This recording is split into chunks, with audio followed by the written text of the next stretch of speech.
जैन विश्व भारती संस्थान मान्य विश्वविद्यालय द्वारा संचालित दूरस्थ शिक्षा निदेशालय के अंतर्गत एमए प्रीवियस जैन विद्या प्रथम प्रश्न पत्र जैन इतिहास संस्कृति कला एवं साहित्य।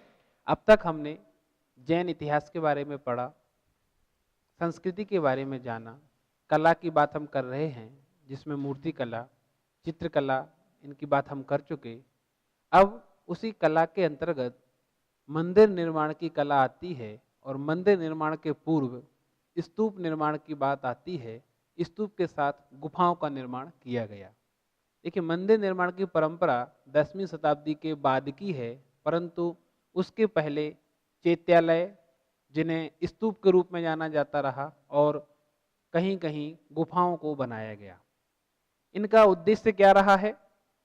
देखिए, जब भी मंदिर निर्माण की बात आती है तो हम इतिहास में जाते हैं, इतिहास में देखते हैं कि इनकी आवश्यकता क्यों पड़ी। एक उल्लेख मिलता है कि प्रथम तीर्थंकर आदिनाथ भगवान ऋषभदेव के निर्माण के उपरांत उनके पुत्र भरत चक्रवर्ती ने एक चैत्य का निर्माण करवाया था, एक चैत्यालय का निर्माण करवाया। कहाँ पर? कैलाश पर्वत पर। क्योंकि जहाँ से उन्होंने निर्माण प्राप्त किया, मोक्ष प्राप्त किया, उस स्थान की प्रसिद्धि के लिए, उस स्थान के प्रति अपने आत्मीय भाव को प्रदर्शित करने के लिए या आदर श्रद्धा को बनाए रखने के लिए उस स्थान पर कुछ ऐसा किया जाए जिससे उसकी अवमानना ना हो, जिससे उस स्थान के प्रति विनय, आदर, समर्पण, भक्ति बना रहे या बनी रहे। इसलिए वहाँ पर एक चैत्यालय का निर्माण करवाया, ऐसा एक उद्धरण प्राप्त होता है। व्याख्या प्रज्ञप्ति में और तिलोय प्रणति आदि अनेकानेक ग्रंथों में ऐसे उल्लेख मिलते हैं कि प्राचीन काल में जिन वृक्षों के नीचे बैठ कर के मुनियों ने साधना की और उन्हें केवल ज्ञान की प्राप्ति हुई, उन्हीं वृक्षों के नीचे अधिकतर स्तूप या चैत्य बनाए गए। चैत्य से तात्पर्य उन्हीं मुनिराज की प्रतिकृति के रूप में मूर्ति बना दी गई, या ऐसा स्थान, पवित्र स्थान, चरण चिन्ह बना दिए गए कि वह स्थान पूजनीय बन जाए। और वहाँ कई बार उन वृक्षों के नीचे प्रतिमाएं भी स्थापित करा दी गई, और प्रतिमा स्थापित होगी तो एक वेदी बनानी पड़ेगी, ऊंचा स्थान बनाना पड़ेगा, तो वेदिका बनाई गई। अब प्रतिमा रखी जाएगी तो उसको कवर भी किया जाएगा, पानी ना गिरे, पक्षी ना बैठे, गंदगी ना हो, तो एक चैत्य या चैत्यालय जैसा स्थान बनाया जाने लगा। तो ये वो चैत्यालय कहीं स्तूप के रूप में डेवलप्ड हुए, कहीं कहीं गुफाओं के रूप में डेवलप्ड हुए, और भविष्य में आकर के वो मंदिर के रूप में विकसित हो गए। तो प्राचीन काल में स्तूप और गुफाएं यही मुख्य थी, मंदिर निर्माण बाद में आया। आज हम स्तूप और गुफाओं के बारे में ही पढ़ेंगे। जैन परंपरा में देव गुरु धर्म के प्रति श्रद्धा की बात अनादिकाल से कही जा रही है। क्योंकि रत्रकर्ण श्रावकाचार में आचार्य समंतभद्द ने कहा है, श्रद्धानम परमार्थानाम आप्तागम तपोभृताम त्रिमूणा पूर्णम अष्टांगम सम्यक दर्शन मस्मयम। अर्थात सम्यक दर्शन किन्हें प्राप्त होता है? जो देव गुरु धर्म की आराधना करते हैं, देव गुरु धर्म के प्रति श्रद्धा करते हैं। और जैनों के 6 आवश्यक कर्तव्य में सबसे पहले देव पूजा ही कहा गया। देव पूजा, गुरुपास्ति, स्वाध्याय, संयमश तथा दानम चिति ग्रस्थाणाम सट कर्माणी दिने दिने। तो देव पूजा का महत्व अनादि काल से रहा है। देव पूजा कब हो सकेगी? जब देव प्रतिमा की स्थापना हो। देव प्रतिमा की स्थापना कहाँ होगी? कोई वेदी हो, उच्च स्थान हो, पवित्र स्थान हो। तो वो स्थान विशेष ही प्राचीन काल में स्तूप के रूप में, चैत्य के रूप में, चैत्यालय के रूप में डेवलप्ड हुए, जो कि कालांतर में आज मंदिर के रूप में हमें प्राप्त होते हैं। आज भी अनेक अनेक खंडहर के रूप में, विध्वंस भग्नावशेष के रूप में चैत्य, चैत्यालय, स्तूप, गुफाओं को देखा जा सकता है। दक्षिण भारत में, महाराष्ट्र में अनेक अनेक ऐसी गुफाएं हैं जो कि प्राचीन काल में जैन आराधना के केंद्र के रूप में विकसित हुई थीं। देखिए, भगवती सूत्र का एक उदाहरण आपके सामने है, जिसमें चैत्य या चैत्यालय बनाने की बात कही गई है। अनेक अनेक उदाहरण ऐसे आपको मिल जाएंगे। आवश्यक नियुक्ति में भी यही बात कही गई है, जो मैं आपको बता रहा था कि प्रथम तीर्थंकर ऋषभदेव की निर्माण के उपलक्ष्य में, या निर्माण उनका हुआ, इस उपलक्ष्य में उनके पुत्र भरत ने एक वेदी बनवाई,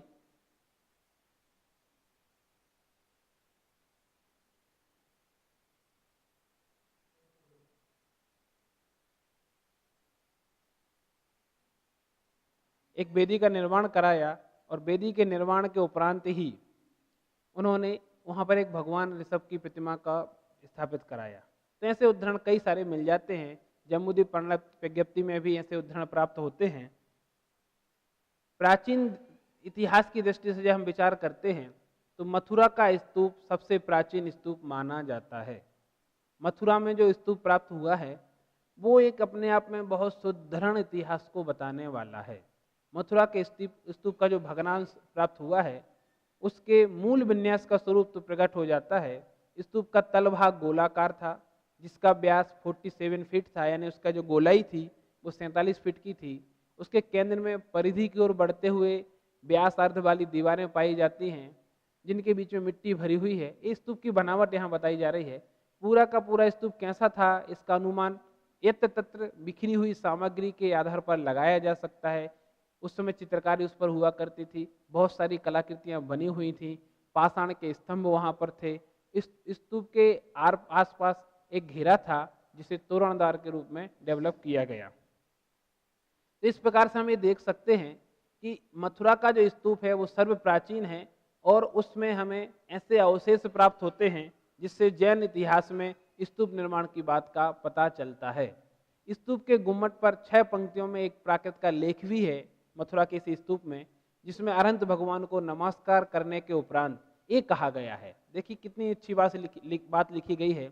श्रमण श्राविका आर्या लवणो शोभिका नामक गणिका की पुत्री श्रमण श्राविका वासु गणिका ने जिन मंदिर में अरिहंत की पूजा के लिए अपनी माता, बहन और दुहिता यानी बहन की पुत्री के लिए निर्ग्रंथों के रहने के स्थान स्वरूप या अरिहंत के आयतन में अरिहंत का देवकुल यानी देवालय, आयाग सभा, कृपा यानी प्यायु तथा शिलापट्ट प्रतिष्ठित कराए।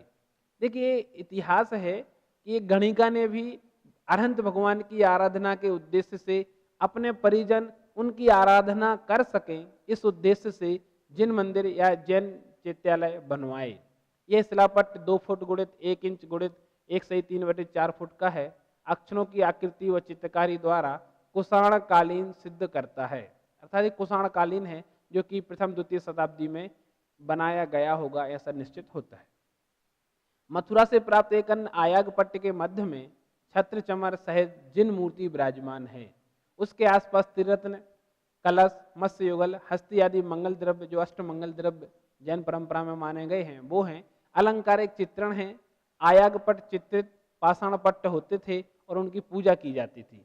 आयागपट्ट अर्थात एक ऐसा पट्ट शिला जिसमें भगवान की मूर्ति बना दी जाती थी, चारों तरफ अष्टमंगल द्रव्य या प्रातिहार्य बना दिए जाते थे और एक चैत्य के रूप में, देवालय के रूप में उनकी पूजा की जाती थी। अब बात आती है जैन गुफाओं की। देखिए जैन गुफाओं का इतिहास बहुत प्राचीन रहा है, क्योंकि प्राचीन काल से ही मुनिराज जंगल में रहा करते थे, गिरी कंदराओं में रहा करते थे। कंदराओं को ही गुफा कहते हैं। गुफाओं में रह के सैकड़ों वर्षों तक अपने साधना में लीन रहते थे। आवश्यकता अनुसार कभी नगर भ्रमण में आते थे, आहार आदि करने और वापस अपनी गुफाओं में चले जाते थे। अधिकतर समय गुफाओं में ज्ञान, ध्यान, तप में लीन रहते थे। तो गुफाएं प्राचीन काल से ही आराधना का केंद्र रही हैं, साधना का केंद्र रही हैं। प्राचीन काल से जैन मुनियों को नगर ग्राम आदि बहुजन संकीर्ण स्थानों से पृथक पर्वत व वन्य की शून्य गुफाओं व कोटरों में अधिक निवास करने का प्राविधान किया गया है। ऐसा कहा गया है कि एकांतवास में मुनि रहेगा तो ज्ञान, ध्यान, तप में लीन रहेगा और जैसे ही समाज में आएगा तो समाज के झंझट में, समाज के आचरण विचार में, समाज के व्यवहार में फंस जाएगा। तो ज्ञान ध्यान तपो रखता तपस्वी सा प्रशस्यते, तपस्वी ज्ञान ध्यान में लीन रहता है, इसलिए गुफाओं को बनाया गया। गुफाओं को बनाने में तत्कालीन राजाओं का बहुत बड़ा योगदान रहा है। तत्कालीन राजाओं ने बहुत सारी गुफाओं का निर्माण कराया, जिनमें अंदर चैत्य चैत्यालय भी बनवाए, मंदिर भी बनवाए और मुनियों के लिए ज्ञान ध्यान तप आराधना के साधन भी निर्मित करवाए। ऐसी गुफाओं में सबसे प्राचीन जैन गुफाएं नागार्जुनी पहाड़ियों पर स्थित हैं। ये पहाड़ियां गया जो बिहार में है उससे 15-20 मील दूर पटना गया रेलवे स्टेशन के बेला नामक स्टेशन से पूर्व की ओर है।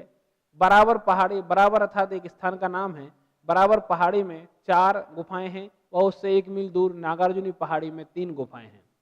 बराबर की गुफाएं अशोक व नागार्जुन की गुफाएं उनके पौत्र दशरथ द्वारा आजीवक मुनियों के लिए निर्माण के लिए करवाई गई। यानी आजीवक मुनि, आजीवक कौन होते थे? एक पंथ चला आजीवक संप्रदाय, जो अपना जीवन यापन ज्ञान ध्यान में ही जीवन जिन्होंने व्यतीत करना है, ऐसे आजीवक यानी जीवन पर्यंत यही काम करेंगे, ऐसे मुनियों के लिए साधना के लिए उन गुफाओं का निर्माण करवाया गया। ये देखिए, ये बराबर और पहाड़ियों की गुफाएं हैं, जिनमें बीच में जो शिलापट्ट आपको दिखाई दे रहा है, ये मूल स्थान है। और उसमें भी आपको जो 2 द्वार दिखाई दे रहे होंगे, गेट दरवाजे बीच बीच में अंदर की तरफ, उन दरवाजों से अंदर घुसते हैं तो सबसे पहले वाले गेट का जो प्रथम दृश्य है वो नीचे वाली फोटो में आपको दिख रहा होगा। दीवार के गुफाओं के अंदर किस प्रकार की आकृति बनी हुई है वो नीचे आप फोटो में देख सकते हैं।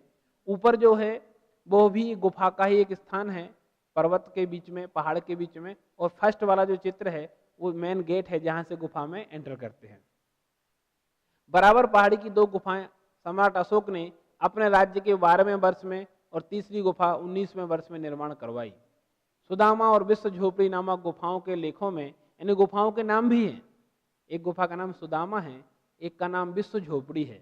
देखिए, गुफा बहुत विशाल है, फिर भी झोपड़ी नाम दिया गया। क्यों? साधु के तपस्या का स्थान है, राग रंग का साधन नहीं है। झोपड़ी में क्या होता है, आप जीवन यापन कर सकते हैं, मौज मस्ती नहीं कर सकते, तो इसलिए वहां नाम दिया गया। इन गुफाओं के लेखों में आजीविकों को दान किए जाने का स्पष्ट उल्लेख है। यानी ये गुफाएं राजा ने बनवाई और आजीवक यानी साधुओं के लिए दान में दे दी कि आप यहाँ रह के अपनी ज्ञान साधना कर सकते हैं। सुदामा गुफा के लेख में उसे नियोग्र गुफा कहा गया है, यानी इसका नाम नियोग्र गुफा भी कह दिया गया। और अन्य में एक पहाड़ी पर खलवेट पर्वत पर भी एक लेख पाया जाता है। शेष गुफाओं के नाम अलग अलग प्रकार से हैं। कर्ण चौपर व लोमस ऋषि गुफा है, लोमस ऋषि ने विशेष रूप से वहां साधना की होगी तो उनके नाम से इसका नाम पड़ गया। ऐसे ही अन्य लोमस ऋषि गुफा को प्रवरगिरी गुफा भी कहा जाता है। ये सभी गुफाएं कठोर तेलिया पाषाण को काटकर बनाई गई हैं, अर्थात ऐसा पत्थर जो तेलिया हो, तेल के रंग का होता है, कठोर है, फिर भी गुफाओं को पाषाण को काट काट के अंदर अंदर स्थान बना दिया गया जहां आराधना की जा सके। नागार्जुनी पहाड़ी की 3 गुफाओं के नाम, पहला गोपी गुफा, दूसरा बहिया की गुफा और तीसरा है बेदिथा गुफा। प्रथम गुफा 45 गुणित 19 फीट लंबी चौड़ी है, 45 फीट गहरी है, 19 फीट चौड़ी है। और इसके पश्चातकालीन अनंत वर्मा के एक लेख में इसे बिंध्य भूधर गुहा कहा गया है। बिंध्य भूधर यानी पर्वत, ऐसा पर्वत जो जमीन पर ही बना हुआ है और पर्वत पर बनी हुई गुफाएं। यद्यपि दशरथ के लेख में इसका नाम गोपिका गुफा स्पष्ट है, फिर भी आजीवक भदंत को दान किए जाने का उल्लेख भी प्राप्त होता है। ऐसा ही लेख शेष 2 गुफाओं में भी है, परंतु नामकरण है इतिहासकारों ने अलग अलग प्रकार से किया है। एक गुफा का दृश्य है, गोपी गुफा। नीचे वाले प्रथम चित्र में आप देखिए एक गेट बना हुआ है जहां से एंटर करेंगे। एंटर करने के उपरांत ऊपर वाला जस्ट ऊपर वाला चित्र है वो एंट्रेंस है। अंदर एक कलाकृति बनी हुई है, भगवान की मूर्ति बनी हुई है, 2 यक्ष बने हुए हैं जो चमर भगवान के ऊपर ढुला रहे हैं। और जो दूसरी सुदामा गुफा है, ऊपर वाले चित्र में आप देख सकते हैं बहुत सारे गेट आपको दिखाई दे रहे होंगे। इस सुदामा गुफा का बहुत विशाल परिदृश्य है, बहुत विशाल है और इसमें बहुत सारे ऐसे झोपड़ी या बहुत सारे कोटर बने हुए हैं जहां अनेक ऋषि मुनि अपनी साधना कर सकते थे। उदयगिरी खंडगिरी की गुफाएं हैं। उदयगिरी खंडगिरी उड़ीसा में है। उड़ीसा नगर में उदयगिरी खंडगिरी 2 ऐसे स्थान हैं जहां साधुओं ने विशेष रूप से खारवेल राजा के समय बहुत अधिक साधना की और राजा ने साधुओं के लिए बहुत प्रश्रय दिया, ज्ञान ध्यान के साधन उपलब्ध कराए और उन्हें आवश्यकतानुसार जो भी आवश्यकताएं थीं वो उपलब्ध कराई, प्रश्रय दिया, अभयदान दिया और साधुओं ने अपनी साधना की। तो उदयगिरी व खंडगिरी नामक पर्वतों की गुफाएं जो उनमें प्राप्त लेखों पर से ईसवी पूर्व 2वीं शताब्दी की सिद्ध होती हैं, यानी ईसा पूर्व 2nd सेंचुरी या सम्राट अशोक के जस्ट बाद या सम्राट अशोक के काल की। राजा खारवेल का मुख्य रूप से यहाँ योगदान माना जाता है। उदयगिरी की हाथी गुम्फा नामक गुफा में प्राकृत भाषा का सविस्तृत लेख है जिसमें कलिंग सम्राट खारवेल के बाल्यकाल व राज्य के विभिन्न वर्षों का चरित्र विधिवत चित्रित किया गया है। हाथी गुम्फा गुफा, जिसमें सम्राट खारवेल का चरित्र चित्रण किया गया है। इन गुफाओं के माध्यम से जिस राजा ने उनका प्रश्रय दिया, निर्माण कराया, उसका जीवन चरित्र वहां उकेर दिया गया। तो ये इतिहास की जानकारी के लिए है।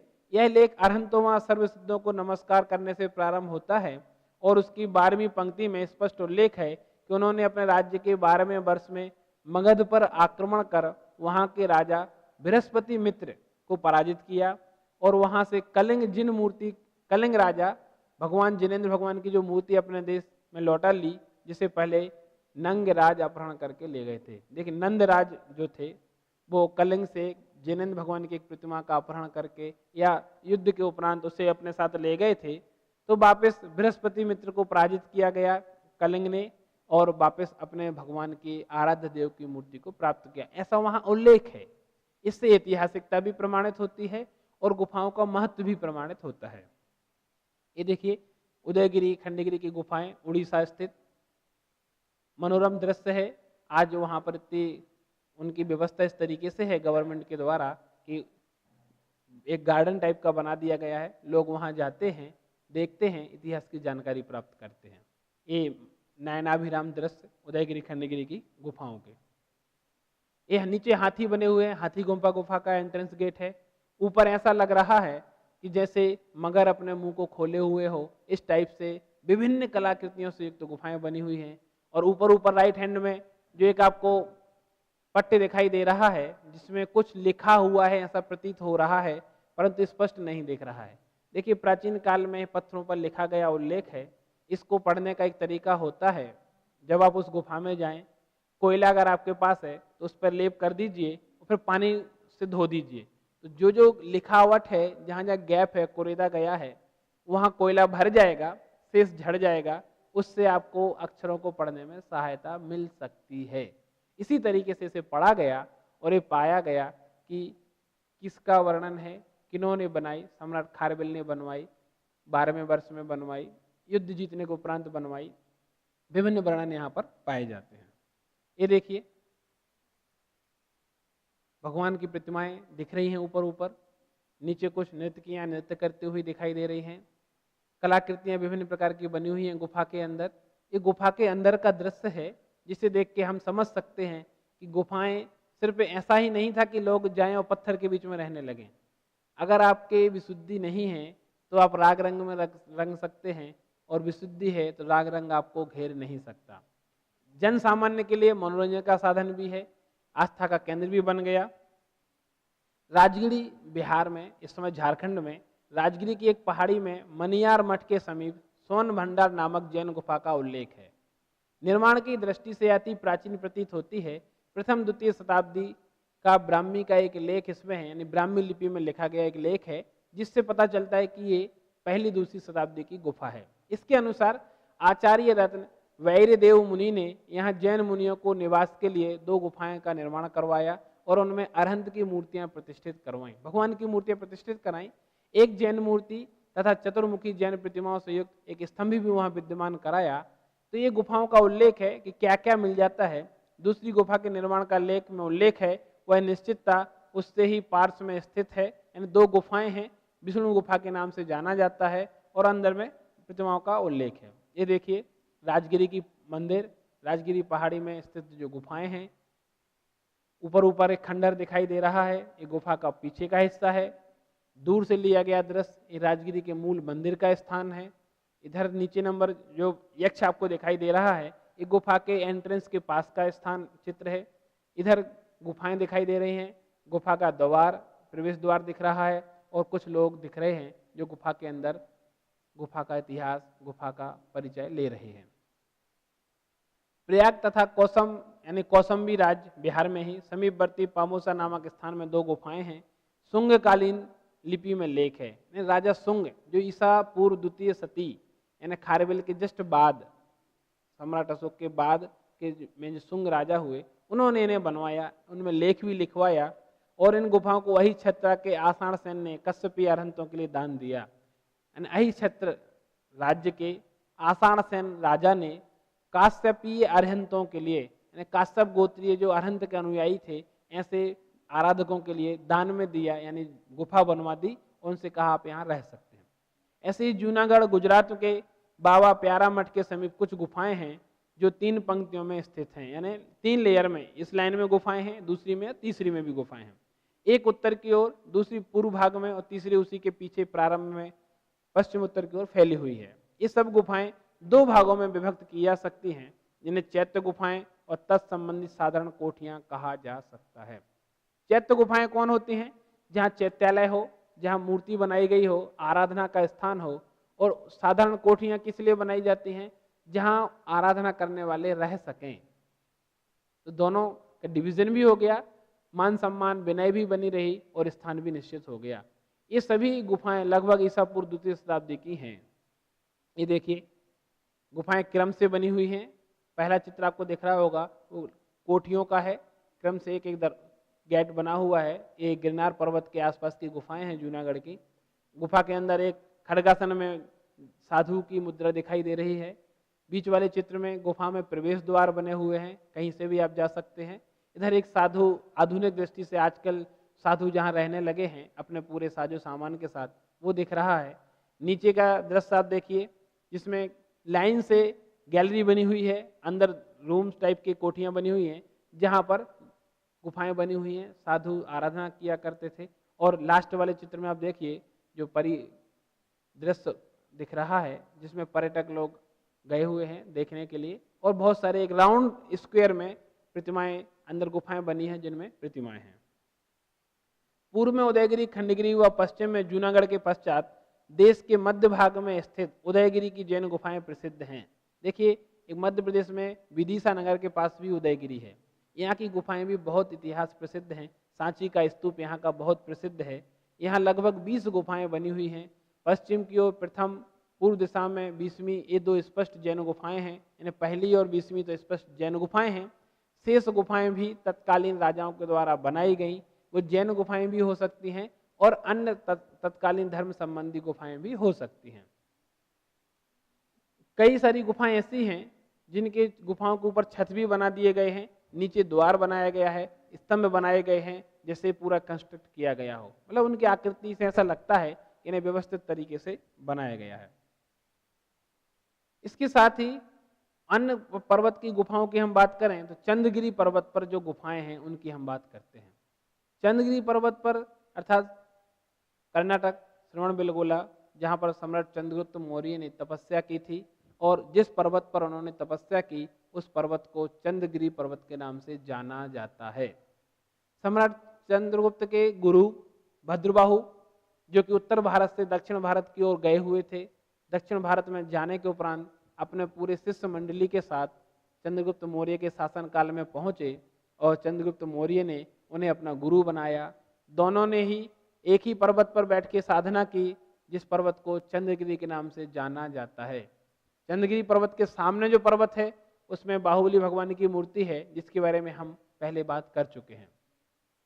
ये इतिहास ईसा पूर्व 4वीं शताब्दी की गुफाएं हैं, जहां उत्तर भारत में 12 वर्ष का घोर दुर्भिक्ष पड़ने पर जैन संघ को लेकर दक्षिण भारत भद्रबाहु ले गए और मैसूर प्रदेश के अंतर्गत श्रवणबेलगोला नामक स्थान पर उन्होंने जैन केंद्र स्थापित किया, यानी अपने संघ के साथ वहां पहुंचे। इस समय भारत सम्राट चंद्रगुप्त की राजपाट त्याग पर उनके शिष्य हो गए थे और उन्होंने श्रवणबेलगोला की उस पहाड़ी पर तपस्या की, जो कि उनके नाम से चंद्रगिरी के कहलाई। ये मैं आपको बता चुका हूँ। इस प्रकार से उस यहाँ जो गुफा है उसमें सम्राट चंद्रगुप्त और जो बाद में मुनि चंद्रगुप्त बने और उनके गुरु भद्रबाहु के चरण भी अवेलेबल हैं। आज भी उस गुफा में उनके चरण बने हुए हैं, जहाँ उन्होंने साधना की उस गुफा को हम देखेंगे। ये देखिए, अभी हम कुछ दिनों पहले वहाँ जाके आए, तो गुफा है, बहुत ऊंची नहीं है। आप एंटर जब करेंगे तब तो आप खड़े खड़े अंदर घुस सकते हैं, जैसे थोड़ा सा अंदर जाएंगे आपको झुकना पड़ेगा और बिल्कुल अंदर जाएंगे तो आपको बैठना पड़ेगा, आप अंदर जाके खड़े नहीं हो सकते। मतलब गुफा इतनी संकीर्ण है कि आप सिर्फ ध्यान कर सकते हैं और वहाँ कुछ नहीं कर सकते। बहुत सारे लोग जा भी नहीं सकते। ये देखिए, मुनि भद्रबाहु स्वामी के चरण चिन्ह वहाँ बने हुए हैं आज भी। ये मूलतः चरण हैं। इस गुफा में कुछ चित्र भी बने हुए हैं, जिससे प्रतीत होता है कि तत्कालीन राजा ने भगवान की आराधना के लिए चित्र बनाए होंगे। दक्षिण भारत में बादामी की जैन गुफाएं भी उल्लेखनीय हैं, जिनका निर्माण काल अनुमानतः 7वीं शताब्दी का मध्य भाग है। यहाँ पर तीर्थंकर महावीर की प्रतिमाएं पद्मासन के रूप में बनी हुई हैं। दीवारों पर अन्य चैत्य या अन्य तीर्थंकरों की प्रतिमाएं भी वहां पर बन जाती हैं।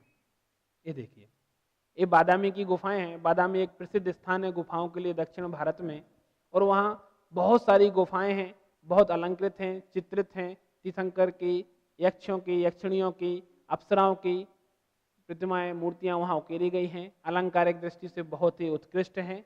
ये उसका नयनाभिराम दृश्य। अब आते हम एलोरा पर। सबने नाम सुना होगा, अजंता एलोरा की गुफाएं गुफाओं के लिए ही प्रसिद्ध है। गुफा निर्माण की कला में एलोरा में अपने चरम उत्कर्ष को प्राप्त किया, क्योंकि यह कला एलोरा में ही अपने उत्कर्ष पर पहुंची। यह स्थान यादव नरेशों की राजधानी देवगिरी यानी दौलताबाद से लगभग 16 मील दूर है, और वहां का शिला पर्वत अनेक गुफा मंदिरों से अलंकृत है। एक पहाड़ है जो कि गुफामय है, मंदिरमय है। मध्य में एक मंदिर बना हुआ है, जैन मंदिर। चारों तरफ गुफाएं हैं। 32 गुफाएं हैं, जिनमें बौद्ध गुफाएं भी हैं, जैन गुफाएं भी हैं। यहीं कैलाश नामक शिव मंदिर है, जिसकी योजना और शिल्पकला इतिहास प्रसिद्ध है। यहाँ बौद्ध, हिंदू व जैन तीनों संप्रदाय के शैल मंदिर बड़ी सुंदर प्रणाली से बने हैं। शैल मंदिर मतलब पत्थर से बने हुए मंदिर बहुत ही सुंदर हैं। यहाँ 5 जैन गुफाएं हैं, जिनमें 3 अर्थात छोटा कैलाश, इंद्र सभा और जगन्नाथ सभा कला की दृष्टि से विशेष महत्वपूर्ण है। छोटा कैलाश एक ही पाषाण शिला को काटकर बनाया गया जैन मंदिर है। उसकी रचना कुछ छोटे आकार में उपयुक्त कैलाश मंदिर का अनुकरण करती है। समूचा मंदिर 80 फीट का है और इसकी चौड़ाई 130 फीट है। मंडप 36 फीट लंबा चौड़ा है। इसमें 16 स्तंभ हैं जिन पर यह मंदिर बना हुआ है। ये देखिए, एलोरा की गुफाएं, जैन मंदिर की गुफाएं बहुत प्राचीन हैं। पत्थर पर ही उकेरा गया है, कोई अलग से एडिशनल कुछ किया नहीं गया, कोई रंग नहीं लगाया गया, कुछ नहीं किया गया, पत्थर पर ही सब कुछ बनाया गया। प्रारंभ से लेकर एलोरा तक की गुफाओं का निर्माण काल 1ली सदी से 8वीं सदी के लगभग माना जाता है। इस उत्कर्ष पर पहुंचकर केवल जैन परंपरा ही नहीं, भारतीय परंपरा में गुफा निर्माण कला का विकास समाप्त होता है और स्वतंत्र मंदिर निर्माण की कला उसका स्थान ले लेती है। देखिए, अभी तक हमने एक विकास देखा गुफाओं का, किस तरीके से गुफा निर्माण होता रहा। ईसा पूर्व 4वीं शताब्दी में चंद्रगुप्त मौर्य ने, उसके बाद 2वीं 3वीं शताब्दी में सम्राट अशोक ने, 2वीं शताब्दी में खारवेल ने, ईसा पूर्व 2वीं में शुंग नरेश ने, और 1ली 2वीं शताब्दी में, 6वीं 7वीं शताब्दी में अनेक राजाओं ने गुफाओं का निर्माण कराया और उन्हें अरहंत की आराधना करने वाले साधुओं के लिए भेंट में दे दी। क्यों किया ऐसा?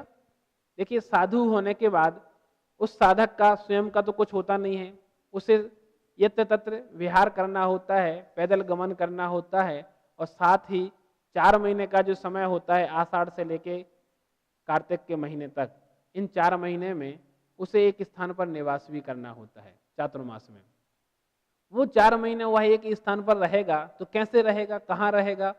उस उद्देश्य को ध्यान में रख के मुनिराजों के भक्ति के लिए राजाओं ने गुफाओं का निर्माण कराया। अब मान लीजिए साधु वहां रहेगा तो उसे आराधना के लिए कुछ साधन भी चाहिए, तो गुफाओं में मूर्तियों आदि को उकेरा गया। जो साधक वहां जाएंगे तो मुनि के साथ साथ तत्कालीन तीर्थंकर आदि की मूर्तियों को भी स्मरण कर सकें। अकेला ज्ञान ध्यान की बात ना हो, गुफाएं को सुंदर भी प्रतीत हों, तो राजाओं ने गुफाओं में बहुत सारे अलंकार भी बनवाए। यक्षिणियों के चित्र बनवा दिए, अप्सराएं बनवा दी, तत्कालीन राजाओं का चरित्र चित्रण भी कर दिया गया। कैसे बनवाई, किसने बनवाई, कब बनवाई, ये उल्लेख भी वहां कर दिया। इससे हमें ज्ञात होता है कि गुफा निर्माण की जो परंपरा है बहुत प्राचीन है और ईसा पूर्व 4वीं शताब्दी से 10वीं शताब्दी तक अनेक गुफाओं का निर्माण हुआ, गुफा मंदिर बनाए गए और उनमें साधुओं के रहने का स्थान निश्चित किया गया, आराधना का स्थान निश्चित किया गया। इस प्रकार से गुफा निर्माण की परंपरा बहुत प्राचीन है। उद्देश्य एकमात्र है, साधुओं को रहने का स्थान हो, साधु अपनी तपस्या कर सकें और जो अरहंत के आराधक हैं, ऐसे साधक और आराधक दोनों के दोनों वहां रह सकें, अपनी ज्ञान ध्यान तप की साधना कर सकें, ये उद्देश्य रहा है। इसमें प्राचीन से लेके 10वीं शताब्दी तक के सभी राजाओं ने न केवल जैन धर्म को अपितु वैदिक धर्म को, बौद्ध धर्म को प्रश्रय भी दिया। सम्राट अशोक ने तो बौद्ध धर्म स्वीकार ही किया था और अनेक अनेक बौद्ध धर्म से संबंधित गुफाओं का निर्माण कराया। एलोरा में 32 में से 5 गुफाएं तो जैन की हैं, शेष 27 गुफाएं बौद्ध परंपरा से संबंधित ही हैं। ऐसे ही काठियावाड़ गुजरात में भी अनेक अनेक गुफाएं जैन, बौद्ध और हिंदू संप्रदाय की हैं। और जितनी भी गुफाओं की हम बात करें तो एकमात्र चंद्रगिरी पर्वत पर जैन गुफाएं हैं, शेष स्थानों पर जैन और नॉन जैन दोनों गुफाएं हैं। इस प्रकार से गुफाओं का इतिहास रहा है। आगे हम मंदिर की बात करेंगे। Thank you.